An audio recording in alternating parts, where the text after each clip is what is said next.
gibt es mir Energie und Inspiration. So ein Post kann wunderbar was anstoßen. Wie oft Absolut. hatte ich, Ja. ich habe heute einen wunderschönen Post gesehen, ich hatte Pipi in den Augen, wo es um Ja, jetzt geht und wir haben nur dieses und es ist uns nur ja, geschenkt und nur für ja, diesen voll. Moment. Ich kriege jetzt schon wieder Gänsehaut, ja. Mhm.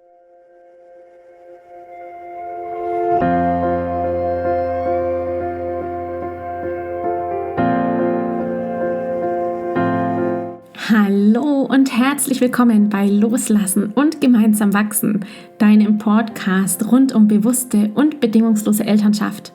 Mein Name ist Manuela Festel, ich bin Mama, Mutmacherin und vor allem Mentorin für achtsame Kommunikation und gewaltfreie Konfliktlösung mit Kindern. Und genau darum geht es auch hier in diesem Podcast.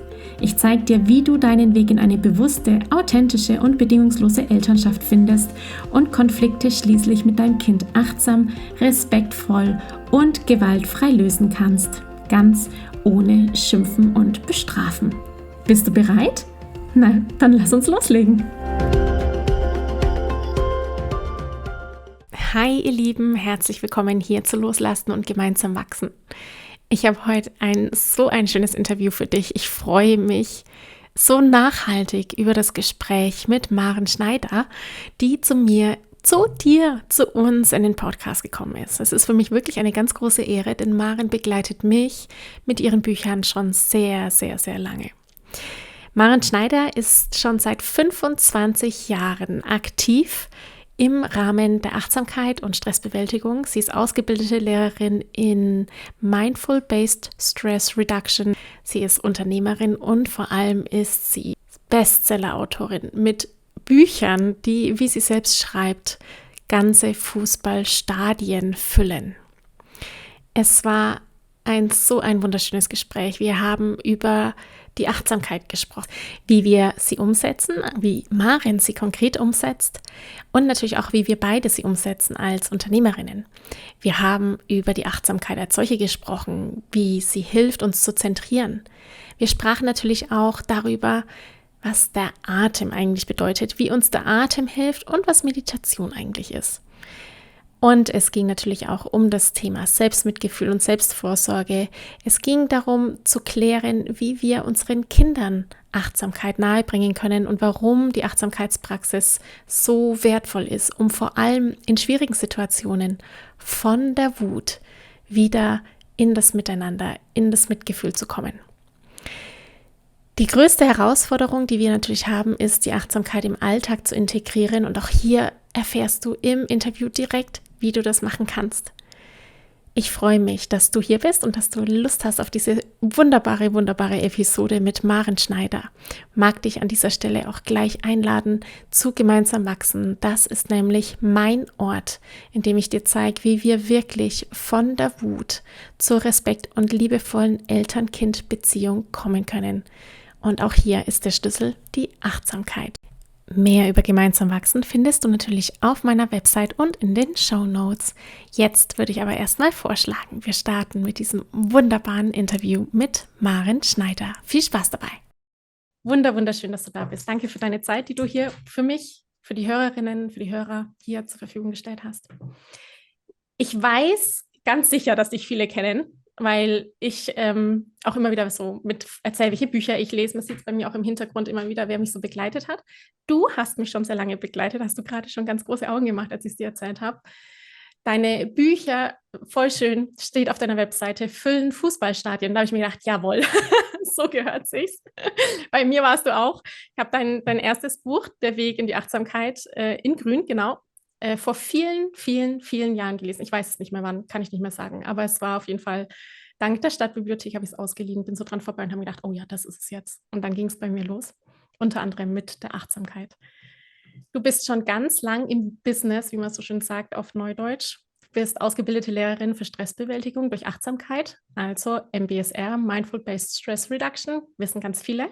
Du bildest inzwischen auch aus, was total cool ist, in deiner Online-Akademie, Achtsamkeits-Online-Akademie. Du hast unfassbar viele Bücher geschrieben.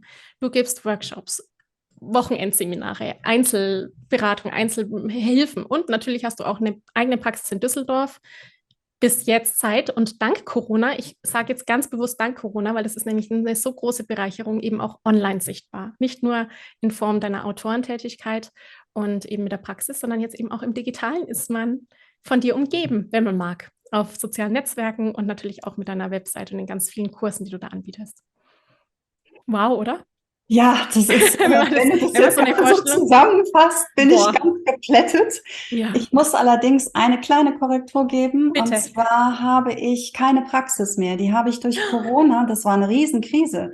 Ich habe mein Baby damals leider ja, schließen müssen. Ich habe Ah, meine siehst du. Praxis Mhm. 2020 schließen müssen wegen Ja, Corona, weil ich genau die vulnerable Gruppe mhm. Klar. betreut habe und Ja, da war gar habe nichts mehr. dann Ja. genau in diesem Zuge ganz schnell alles digitalisiert und Wahnsinn. meine Ja. komplette Energie und Schaffenskraft eben jetzt in die Online-Akademie reingegeben. Und Unglaublich, ja. ja, deswegen, ich mache jetzt keine 1:1 Sitzung mehr. Mhm. Ich habe lange, lange Zeit als Therapeutin gearbeitet und habe Menschen begleitet, die Burnout und Stresserkrankungen hatten, chronische Schmerzen, chronische Erkrankungen, also auch alles, was so gut mit der Achtsamkeit abdeckbar ist. Ja.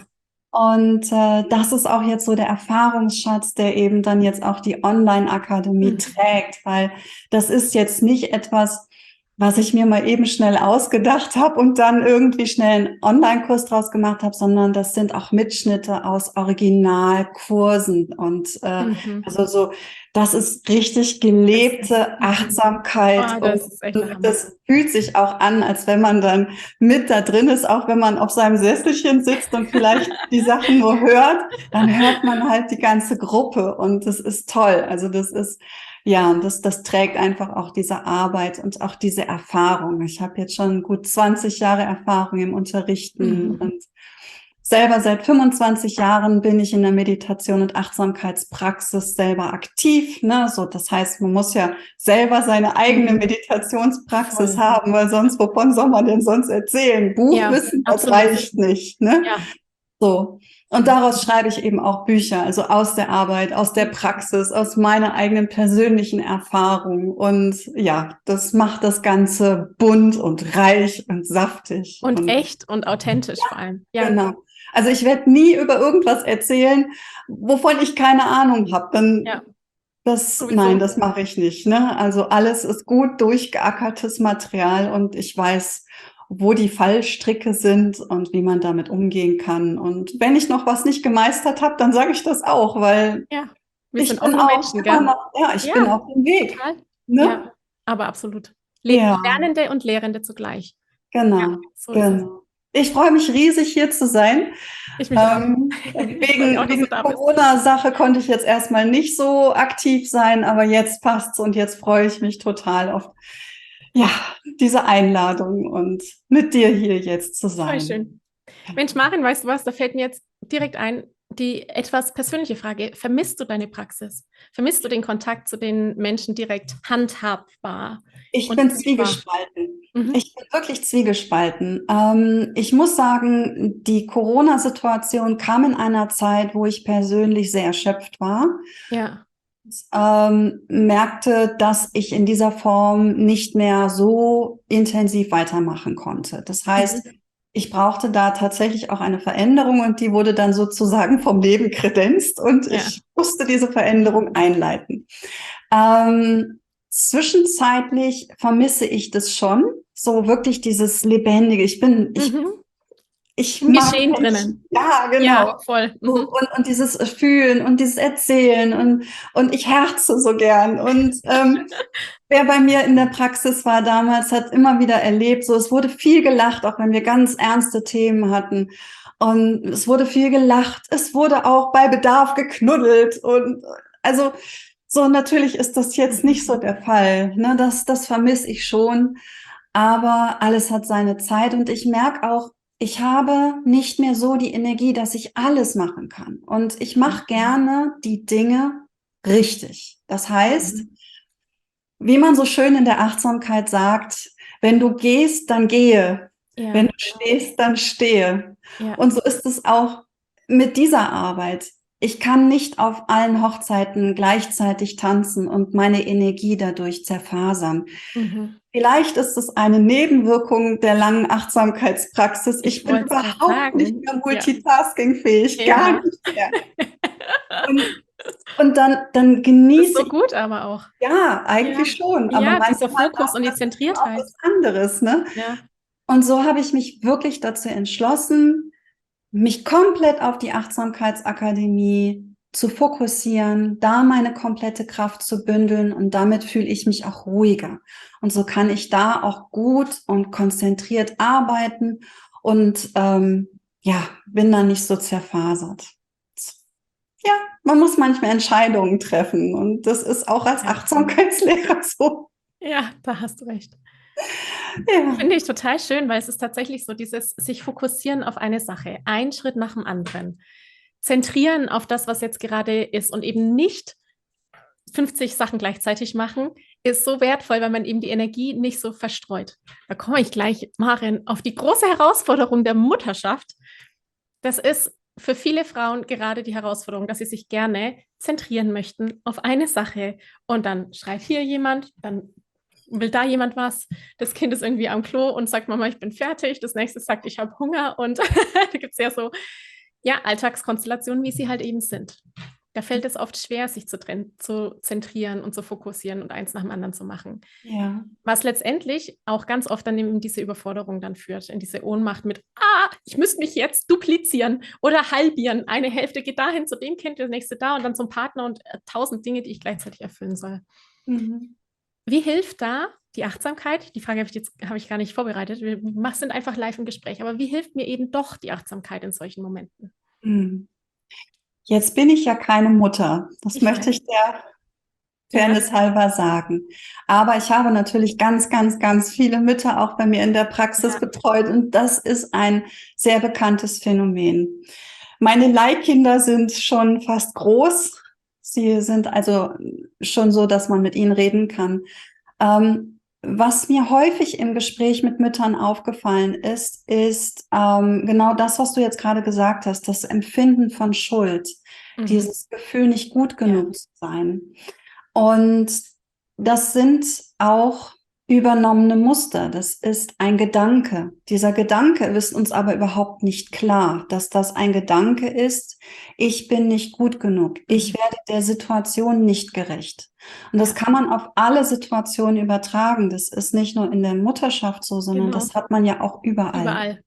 Ja, so, und wenn wir so geprägt sind, dass wir Angst haben, Fehler zu machen, weil wir vielleicht in unserer Herkunftsfamilie selber immer unter das Deckelchen gedrückt worden sind, immer ein Gefühl von Schuld bekommen haben, dann tragen wir das in uns. Und das ist so drin, dass uns das gar nicht bewusst ist.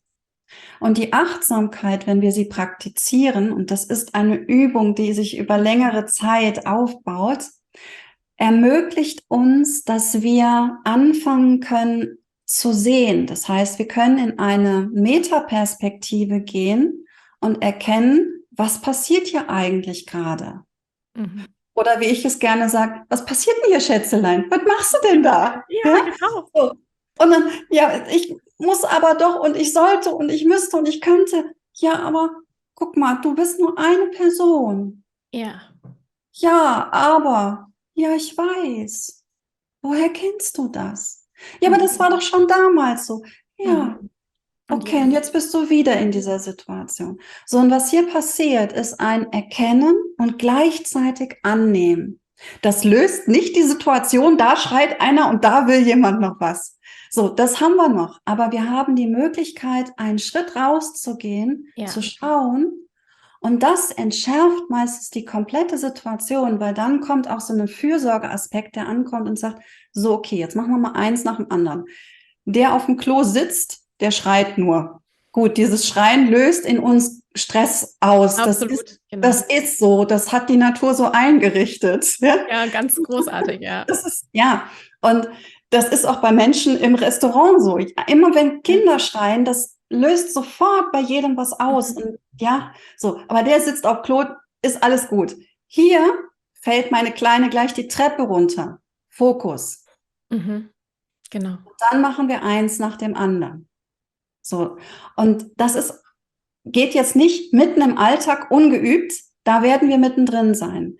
Wenn wir uns in Achtsamkeit üben, entdecken wir diese Metaperspektive und üben uns da drin in einem geschützten Raum, wo gerade niemand von uns was will, damit in Kontakt zu kommen und anzufangen, uns zu versorgen und das einzuüben. Es ist ein Einüben eines neuen Verhaltens, eines Erkennens und einer neuen Sichtweise. Ja. Ja. Oh, ja, ich mache mal weiter, weil es ist vor allem auch in diesem Moment der Überforderung und es ist tatsächlich ja völlig egal, ob das Mutterschaft ist oder nicht. Das kann im Job genauso sein, das Telefon klingelt, der Kollege sagt was und man muss eigentlich ins Meeting. Also diese Situationen, in denen mehrere Dinge, Menschen oder sonst irgendwas an einem zerren und man sich entscheiden muss, oh Gott, oh Gott, oh Gott, oh Gott, viel zu viel, ich kann gerade nicht alles gleichzeitig, Multitasking geht nicht. Diesen Moment zu sehen von außen, also das, was du sagst, eben sich zu beobachten. Beobachten ist ja grundsätzlich das große, wichtige Erste und das Zweite dann eben auch mitfühlend mit sich zu sein, also Mitgefühl zu empfinden. Und jetzt kommt gleich die nächste Frage an dich, die Rolle des Atems in diesem Moment, um eben nicht durch die Decke zu gehen, um eben nicht den Kollegen anzupampfen und zu sagen, was willst denn du schon wieder? Oder das Kind anzuschreien und sagen, andauernd musst du mich rufen, wie oft denn noch, Mama? Ja? Wie hilft mir da der Atem? Welche Rolle spielt da das Atmen in diesen Momenten der Überforderung, bevor mein Reptiliengehirn letztendlich den Notausknopf drückt, Alarm um sich schlägt und sagt, so, und jetzt muss ich explodieren, jetzt muss ich irgendwie in den Kampfmodus gehen und irgendwie einen als nächstes anschreien. Ja. Wichtig ist, wenn so etwas ist, brauchen wir Zeit. Wir brauchen eine Verzögerung. Ja, so. Und Stresshormone und Reaktionen in Stress sind auf Schnelligkeit programmiert. Das heißt, es ist ganz normal, dass wir sofort an die Decke gehen würden. Ja. Es braucht hier schon einen Moment der Bewusstheit, dass wir sagen, Moment, stopp. Ja, nicht sofort, sondern gleich. Und ich hole gerne die Achtsamkeit so aus dem Mythos Spiritualität raus. Und vielleicht erinnerst du dich an Oma, die gesagt hat, 10 bis 10. Genau. Ja, atme durch. Oder lauf um den Block. Ja, genau, geh raus. Variante. Das können wir nicht machen, wenn unsere Kinder gerade da sind. Trink einen Schluck kaltes Wasser. So, genau. Was wir hier machen, ist eine Verzögerung reinbringen. So, und die Atmung ist ein Objekt, sage ich jetzt mal, ein Objekt, wo wir unsere Aufmerksamkeit drauf lenken können, was wir immer haben. Schluck Wasser haben wir nicht immer, wir können nicht um den Block gehen, zählen können wir, das haben wir auch bei uns, ja. Aber der Atem, das ist etwas, was wir körperlich spüren können. Und wenn wir jetzt gewillt sind, das zu unterbrechen, können wir mit der Aufmerksamkeit vollständig auf die Atmung gehen. Wir können uns auch die Hände dorthin legen, wo wir den Atem gut spüren können. Das ist ein Hilfsmittel. Und dann ganz bewusst einatmen und lang aus. So, was hier passiert, biologisch, ist, dass darüber unser kompletter Organismus mit der Ausatmung den Tonus wieder runterfährt. So, und das ist wir nutzen hier so ein bisschen die Biochemie. Spannend finde ich, 2500 Jahre, da saß jemand unterm Baum, ja, der hat das dann entdeckt. Ja, genau. Und jetzt heute brauchen wir die Wissenschaft, gell, damit wir es glauben. Ja, genau. Erzähle ich auch immer. Scheinbar brauchen wir die Wissenschaft, damit wir wirklich dran glauben, dass es wirklich hilft. Genau, also es hilft. 2500 Jahre. Im Yoga haben wir es schon 5000 Jahre. Ja, genau. Und das ist ja wirklich gut durchgearbeitetes, sehr empirisch belegtes Material. Ja. Und es ist einfach ein natürlicher Vorgang der Atmung. Ja. So, und wichtig ist, dass wir nicht einfach atmen und irgendwas machen, sondern dass wir wirklich den Fokus auf den Atem lenken, und zwar auf die körperliche Wahrnehmung. Also wo fühle ich jetzt die Atmung? In einer Atemmeditation macht man das etwas intensiver. Und es kann auch helfen, erstmal mit einer Atemmeditation in einem geschützten Raum zu arbeiten, wo nicht alles gerade im Chaos liegt. Und da sich mit der Atmung vertraut zu machen. Und wenn wir dann nämlich geübt sind, in den Kontakt zu gehen, fällt es uns auch im Chaos meistens viel schneller, leichter. Ja? So. Und wenn es dann passiert, dann wirklich, ich glaube, ich leg mir meine Hände immer im Bauch, da habe ich es gerne. Und dann Und wichtig ist, dass der Ausatmen länger ist als die Einatmung.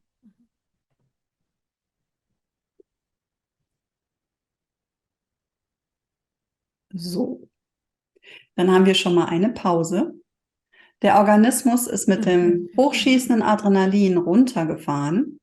Jetzt löst sich auch die Denkblockade, weil unter Stress haben wir einen Tunnelblick.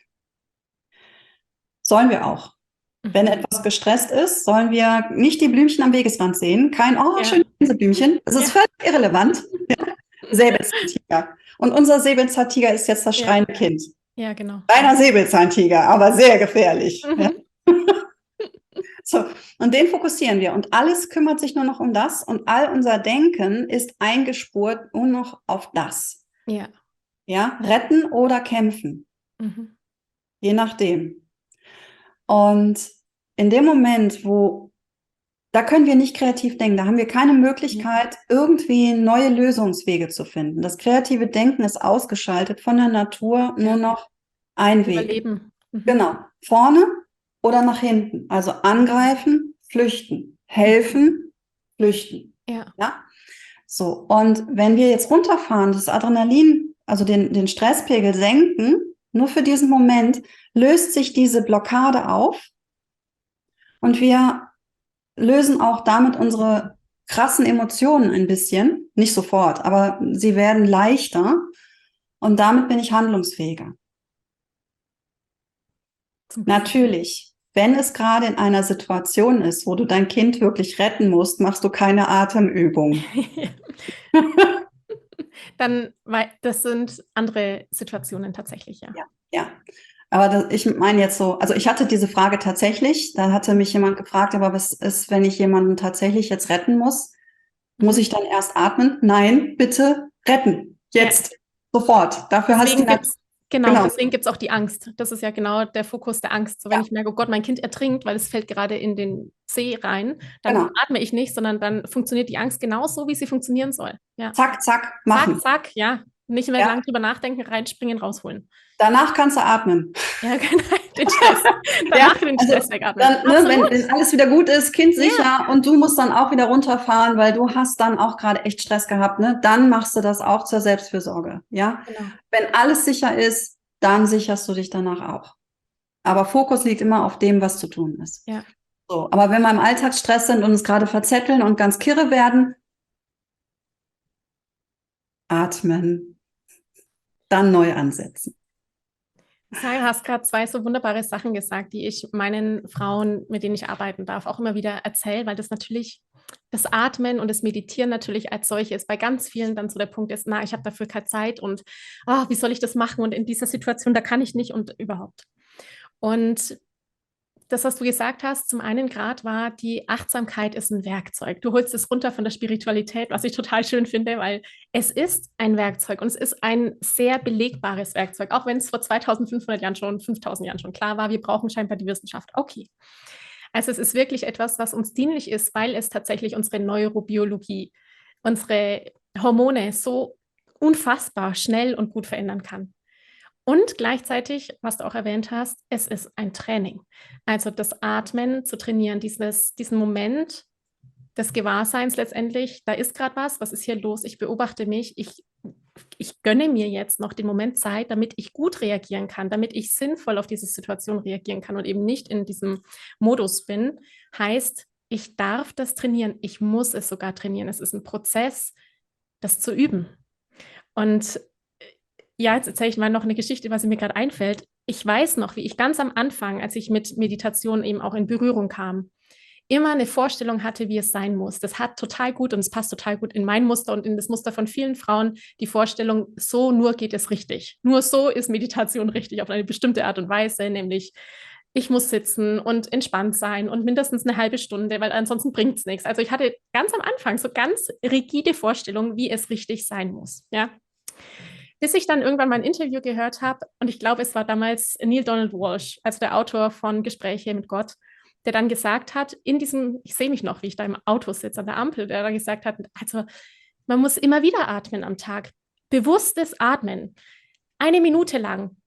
10 Mal, 20 Mal am Tag. Und dann dachte ich mir, ah ja, stimmt, das könnte ich eigentlich auch machen. Ich könnte ja einfach untertags mir diesen Raum geben, mich hinzusetzen, auch mit Kindern. Und da geht es ja besonders gut. Und da ist es besonders effektiv, meiner Erfahrung nach, diese Momente zwischendrin zu nutzen, sich zu zentrieren, sich zu beruhigen. Die Gedanken, die ja da sind, oh, ich muss das noch machen, ich muss das noch machen, ich habe keine Zeit, tralala, statt für Instagram datteln in dem Moment zu nutzen für, ich lasse alles jetzt sein und liegen, ich setze mich jetzt hin und atme mal lang aus und schaue zum Fenster raus.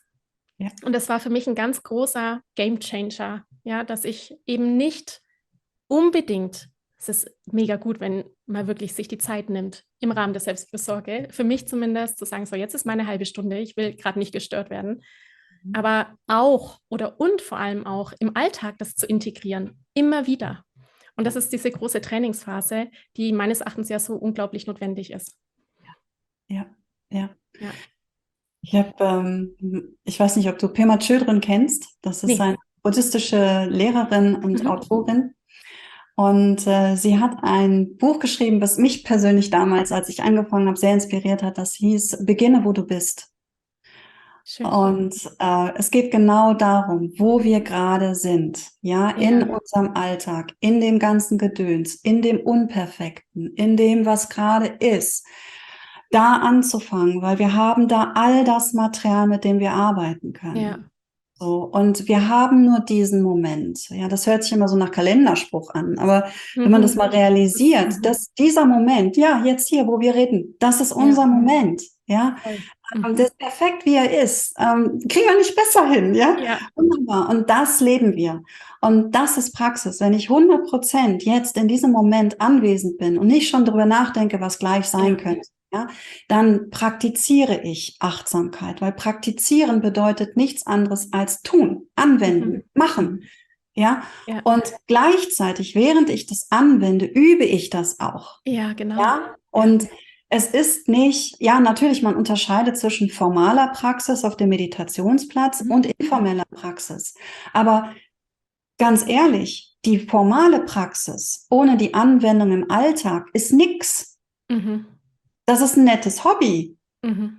Ja, aber es ist etwas, das ist für den Alltag, das ist für unser Leben, das ist für unsere Familie, das ist für die Welt, das muss gelebt werden. Und wenn ich keine Zeit habe für Praxis auf dem Kissen, ich habe den Atem jetzt, ich habe diesen fertigen Moment, beginne, wo du bist. Und auch was Schönes von Pema Chödrön, auf der Spülsteinebene. Sprich, ja, ich muss nicht auf dem Platz sitzen, es muss nicht perfekt sein, ich brauche kein Blümchen dahingestellt haben, kein Kerzchen angemacht. Ich kann spülen und die Tasse spülen, ganz bewusst. Ich bin im Kontakt mit dem Spülen statt. Genau. Ja. Das ist, du bringst gerade die ganzen buddhistischen Konzepte, du lebst ja auch den Buddhismus, wie ich weiß.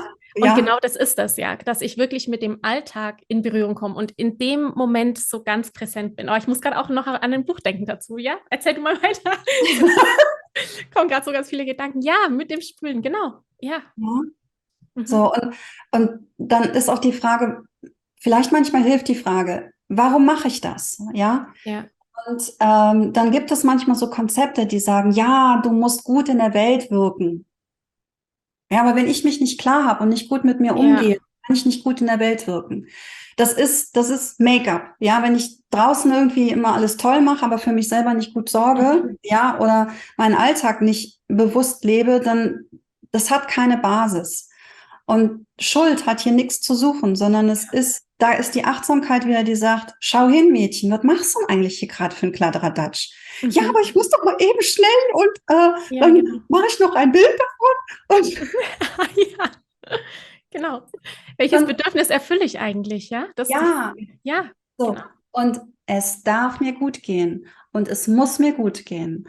Und ich erinnere an das, was uns immer die Stewardessen und die Stewards im Flugzeug sagen, die Sicherheitseinweisung. Und bei einem wahrscheinlich unwahrscheinlichen Moment des Druckabfalls setzen sie erst sich die Maske auf und dann helfen sie den anderen. Ja, genau. So, Passt wunderbar für die Elternschaft auch. ne? Erst Und, muss ich mir die aufsetzen als Mama, bevor ich zu meinem schreienden Kind gehe. Ja.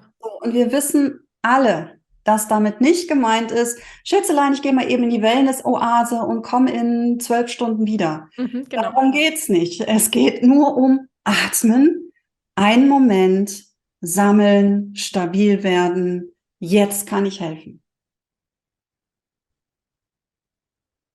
Base, weiter. Ja. Base, weiter. Immer hier. Meditation. Ich finde dieses Wort sehr spannend, weil es bedeutet in die Mitte zurückfinden. Und ja, wir sind in unserem Leben jetzt in diesem Moment die Mitte unseres Universums. So ist Da, ja. da. Das Herz von mir aus, das ist hier unsere Mitte unseres Universums. Und unsere Kinder sind neben uns. Sie sind nicht in uns. Wir haben sie vielleicht im Herzen, aber sie sind da. Ja. Ja. Und ich habe oft erlebt, auch bei Freunden, Freundinnen, Bekannten, auch die Familien, die ich betreut habe. Wenn die Eltern nicht klar waren, wenn die Eltern nicht in ihrer Mitte waren, waren die Kinder außer Rand und Band. Absolut, ja. Ja, kommen die Eltern zu sich, geben sie sich die Zeit. Es war sogar so, dass manche Kinder, wenn die älter waren, dann haben die ihre Eltern zu mir geschickt und haben gesagt, es wird mal Zeit, du musst mal wieder zu Maren, du bist wieder ganz komisch. Wunderbar. Großartige Kinder, wirklich. Ja. So, und das wurde gelebt. Oder manchmal standen die dann, wurden die Eltern abgeholt, ja, von einem anderen Elternteil, und dann war das Kind dabei und dann hörte es meine Stimme und sagte, das ist die Stimme. Der Hammer. Das ist ja echt der Hammer. Ja, und manche Kinder haben mitpraktiziert. Wenn sie in der Lage waren und älter waren und immer irgendwie neugierig waren, dann haben die mitpraktiziert. Vielleicht nicht ganz so intensiv, sie sind halt zwischendurch wieder aufgestanden, aber das haben mir die Eltern immer berichtet oder auch die Kinder, die dann da waren, so. Ja, voll toll. schön. Ja. Weil Maren, genau das ist ein großes Thema ja auch. Also wie kann ich meinen Kindern die Achtsamkeit beibringen? Wie kann ich meinen Kindern lehren, was jetzt gerade wirklich wichtig ist, wie sie sich zentrieren können? Dieses Zentrieren können ist ja auch und gerade in unserem, ich sage es jetzt mal, verrückten Schulsystem ein großartiges, hilfreiches Tool, dass ich mich, weil ich ja Prüfungen habe, in diesem Moment zentrieren kann, in diesem Moment fokussieren kann auf diese eine Sache, meine Energie dann aufs Papier bringen zum Beispiel oder in dem Konflikt mit einem anderen Mitschüler, mit einer Mitschülerin dann eben weiß, was gerade bei mir passiert, bevor ich wieder in den Kampf gehe oder ins Flüchten gehe. Wie können wir Kindern das nahebringen als Erwachsene? Völlig egal, ob Eltern, sondern wirklich als Erwachsene, die Kinder begleiten in jeder Form, ob Pädagoge, Therapeut, wie auch immer. Ganz früh geht's noch nicht. Da würde ich eher im normalen Spiel bleiben, aber so ab, wo gut zugänglich ist schon so um die 6. Ja, wo da ist mehr Reflexionsfähigkeit, auch Neugierde, wenn die Schule anfängt, auch vielleicht schon im Vorschulalter. Es gibt manche, die sagen, so ab 3 kann man schon anfangen, aber das ist wirklich eine ganz einfache und sehr spielerische Art und Weise. Ja. Ich persönlich würde noch nicht mit Meditation anfangen. Das würde ich wirklich erst ab Schulzeit anfangen und dann ganz kleine Einheiten. Viel mehr auch mal wahrnehmen, Emotionen sind oft das störende Element, störend. Also Emotionen sind total normal, ja. Aber sie sind halt nicht immer angenehm und deswegen sind das dann diese störenden Emotionen und die uns dann eben auch, oder auch Kinder, sehr in Rage bringen können, ne? Genau. Ja. So. Und was wir anfangen können, ist, das braucht aber auch viel Schulung als Elternteil oder als Lehrteil, was ist das da eigentlich, was passiert? So, und in den Kontakt zu kommen. Was fühlst du da? Wo fühlst du das? Körperachtsamkeit ist das. Ja? Legen wir mal so ein Fachetikett drauf, Körperachtsamkeit. So, und dann wirklich spielerisch, hat es eine Farbe? Hat es eine Form? Ja, hat es vielleicht ein Gesicht? So, Genau. dass das greifbarer wird, denn diese Energien, die aufsteigen, sind selbst für Erwachsene unglaublich schwer zu fassen. Und wenn wir mit diesen leicht abstrakten Dingen anfangen, Farbe, Form, ist das ein Knubbel, ist das eine Flamme, ist das heiß, ist das kalt, ne? Knoten oder ja, was es immer gibt, ja. Und das dann anzusprechen, beschreiben zu lassen, helfen, Worte zu finden und dann zu fragen, was braucht das gerade? Mhm. Ja, also was möchte das denn, wenn es ein Ungeheuer wäre? Oder wenn es da dieser Wutknubbel ist? Ja, Was genau. braucht der denn gerade? Was will der denn? Dann gibt es meistens sehr einfache Antworten. Ja, und es sind die echten, authentischen und genau das, was es ist. Genau. So, und damit können wir anfangen. Und da haben wir eine kindgerechte Form des Reinspürens, des Erkennens und damit arbeiten. Und damit können wir die Dinge auf den Weg bringen. Ja. Und dann können wir eine Schulung anfangen. Und wenn das dann wächst, dann ist dieses Kind den Emotionen nicht mehr hilflos ausgeliefert, sondern es weiß, da ist der Wutknubbel wieder. Und der will eigentlich nur. Ja, und dann kann ich gucken, wie gehe ich damit jetzt konstruktiv um, als jetzt meinem Mitschüler weh zu tun. Ja, Ne? genau. Oder der Mama vors Schienenbein zu treten, Ja. weil die immer so doof ist. Weil sie nicht rechtzeitig kommt, sondern auf der Treppe sitzt und ständig atmet. Und das Atmen, das machen wir dann später, ne? Ja. Weil diese Natürlichkeit, die sollte mit reingenommen werden. Und dann geht es darum, wir haben im Augenblick eine unglaubliche Medien. Oh ja, das Dopamin freut sich. Das ist furchtbar. Unglaublich. Ja. Und das schreddert wirklich das Kinderhirn. Das schreddert nicht nur das Kinderhirn, das schreddert von uns allen das Gehirn. Und ich muss sagen, ich habe an diesem Versuch mitgearbeitet, Selbstversuch, und habe festgestellt, das tut überhaupt nicht gut. Das ist wirklich Quatsch. Ja. Also, und es braucht Zeiten, wo wir das halt nicht haben. Und das einzudämmen und dann aber auch, wenn wir jetzt in die Atmung und die leichte Meditation reingehen, stärkt das wieder die Verknüpfung im Gehirn. Ja, es ist wieder ein Training. Das zerfasert es und Meditation verknüpft es und bringt es wieder zusammen.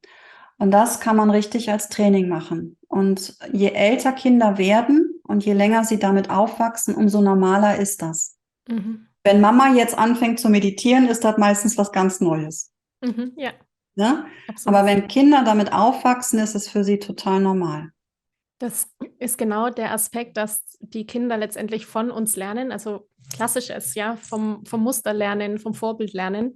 Und sie lernen auch immer das, was sie sehen und halt leider auch das, was sie nicht sehen. Also wenn sie nicht mitbekommen, wie Konfliktlösung sein kann, wie achtsames Miteinander sein kann, wie Beziehung gestaltet werden kann, wie es ist, sich um sich zu kümmern. Das ist ja ein ganz großer Punkt bei den Frauen, dass auch gerade die Mamas und die Frauen vormachen, dass sie wichtig sind.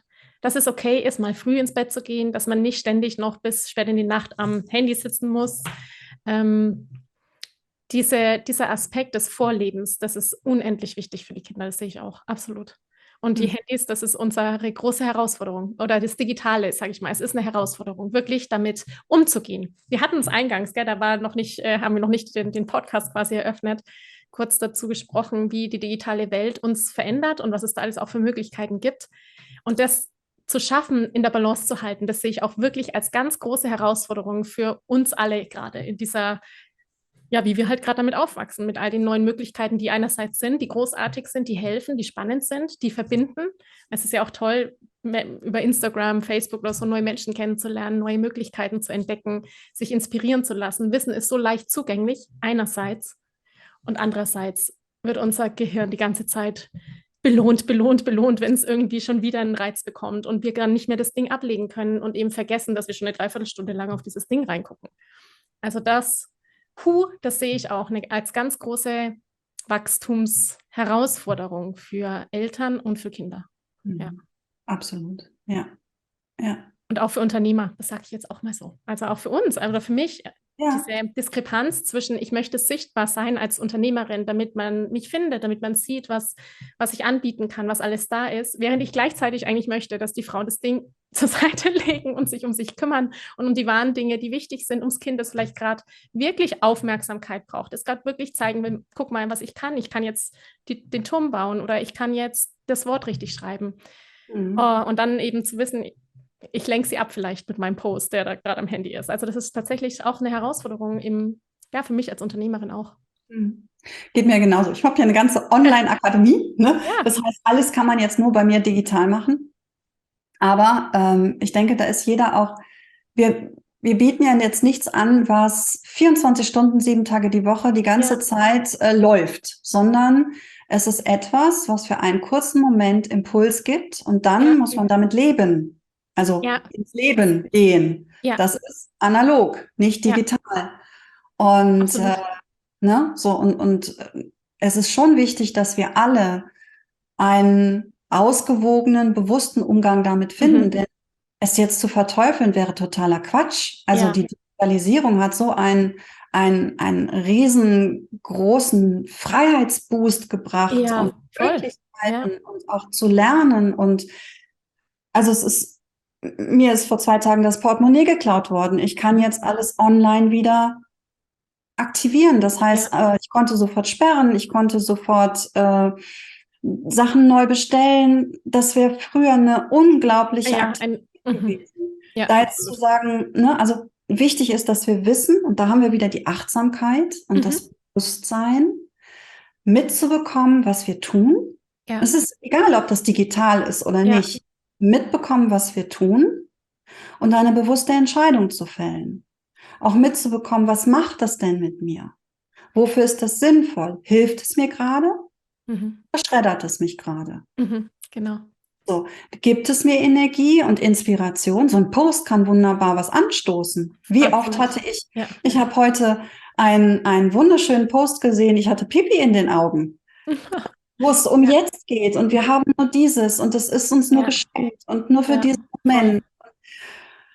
Ich kriege jetzt schon wieder Gänsehaut, löst etwas aus und dann gehen wir damit wieder in die Welt. Und dieser Post hat zumindest dazu geführt, dass ich irgendwie diesen Morgen mit meinem Kaffee noch mal bewusster.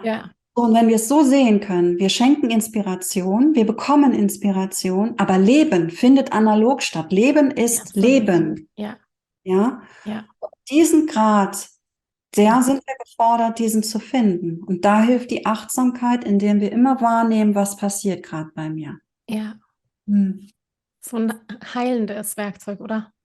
Absolut. So heilend, so wirklich, wirklich heilend auf allen Ebenen. Die Achtsamkeit ist der Wahnsinn, wirklich, Und ich mache es bewusst unheilig, weil es hat nichts Heiliges. Es hat etwas absolut Bodenständiges, Praktisches, Fundamentales. Ich kann mir mein Leben ohne nicht mehr vorstellen.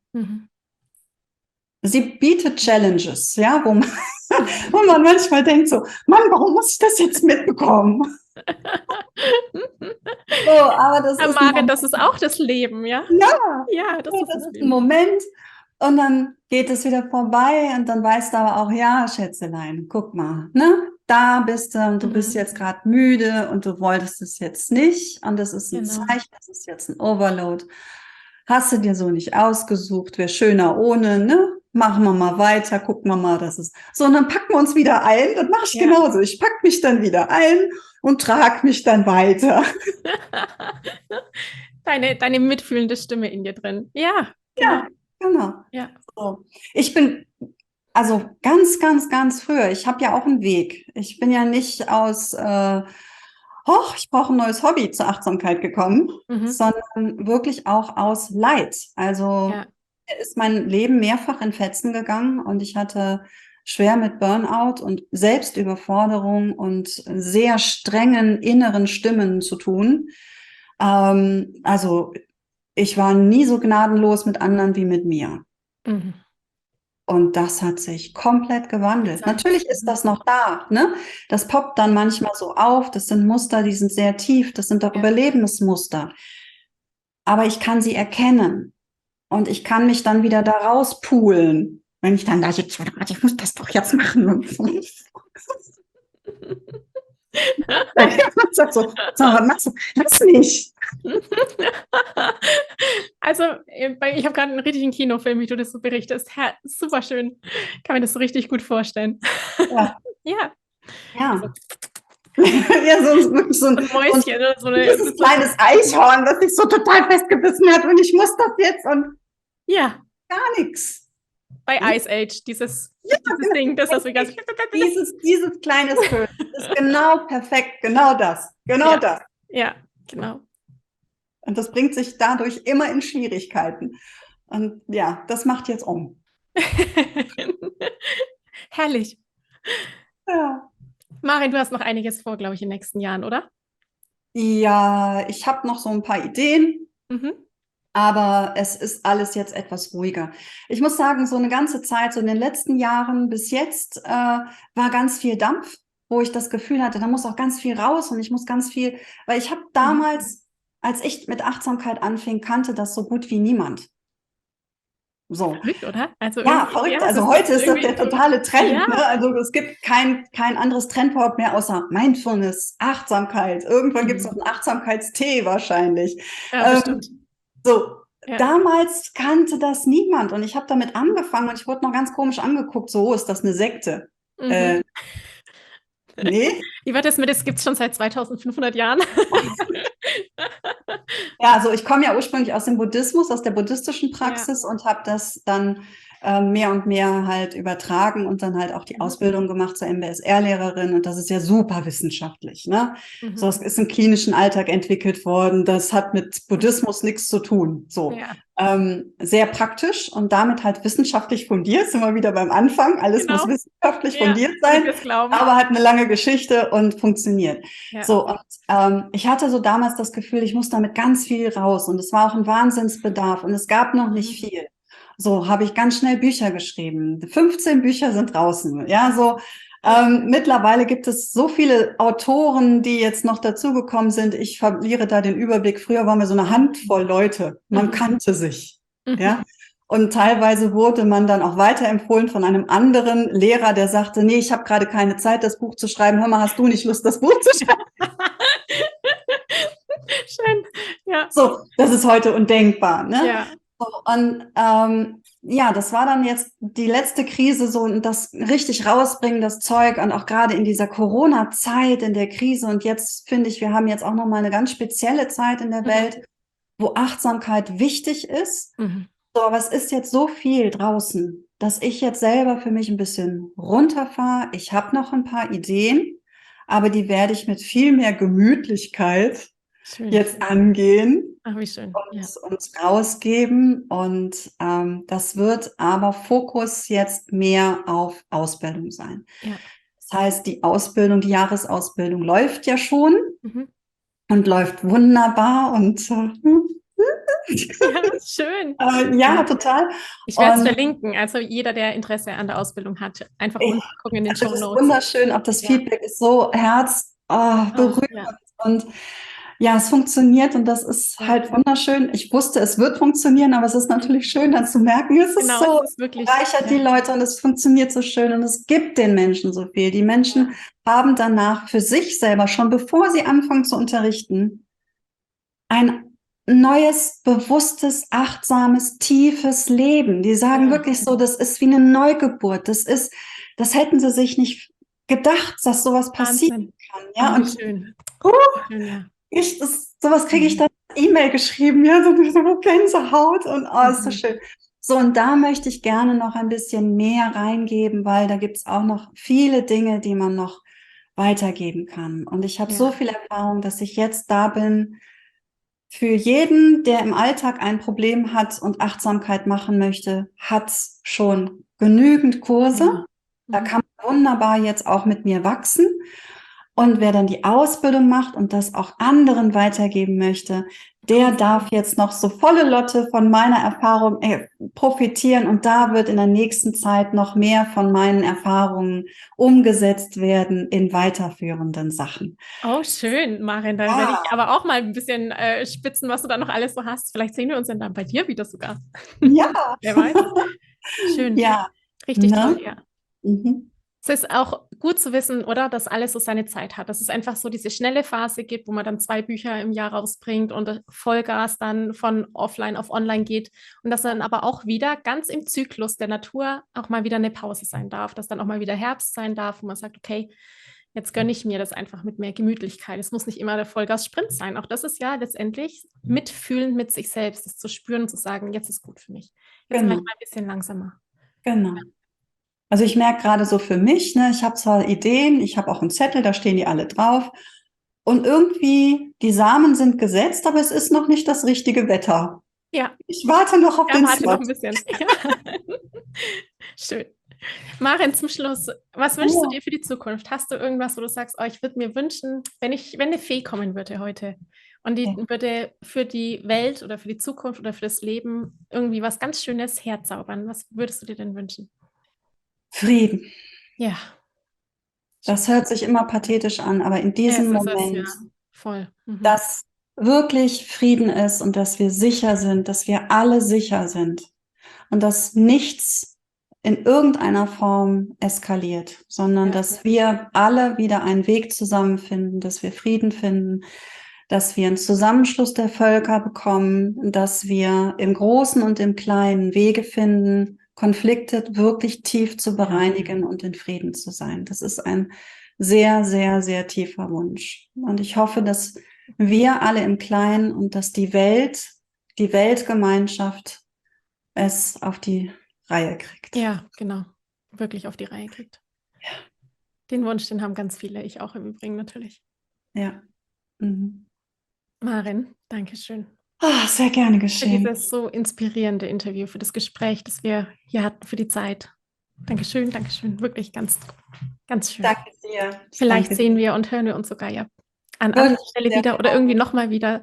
Ich hätte noch so viele Sachen, ich könnte noch locker eine Stunde, noch länger wahrscheinlich mit dir quatschen, aber ich glaube, es ist gut. Dann machen wir das einfach. Wir machen das vielleicht einfach nochmal. Ja, Ja, das würde mich sehr freuen. sehr, sehr gerne. Da Danke, bin ich dass du das dabei. machst. Super. Dann bis dann.